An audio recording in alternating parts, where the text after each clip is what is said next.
Hi everyone, welcome to the wedding school. Now we just got back from an amazing marquee wedding down in Byron Bay on the beach.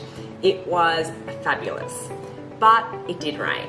But that's okay, and that is a topic of today, is how we can manage wet weather so you don't stress out and you have the wedding of your dreams. Step 1, plan, plan, plan.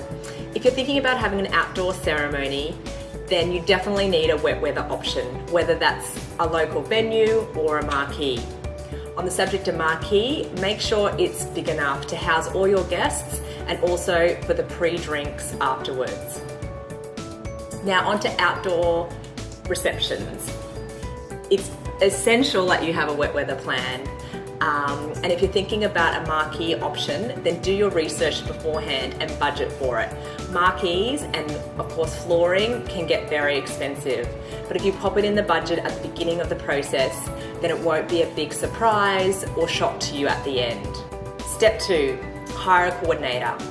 So whether that's sort of hiring someone from a planning company like myself, or from asking a work friend, a colleague, someone that's really organised and someone that is not going to the wedding.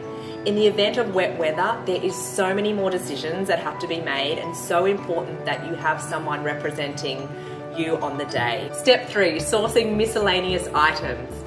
So in the lead up to your wedding, not the day before, a couple of weeks before, start thinking about sourcing some umbrellas. You can get some great quality, clear umbrellas from those sort of $1 stores around town. Think about collecting all your old towels or grabbing some cheap ones from Target. And then also, if you're having a marquee wedding, think about non-stick mats, which are great for the entry points. And number 4 is having a great mindset. You need to remember that the day is all about the two of you getting married. And if it rains, it rains. They say it's good luck anyway. Take Jenny and Nick, for example.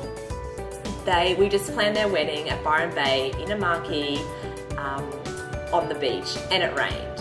But they had an amazing time. They actually got married in the rain. All the guests had the beautiful big resort umbrellas. They had clear umbrellas, and they said it was the wedding of their dreams. So go into the wedding and think about what's important, have a plan, and if it rains, it rains.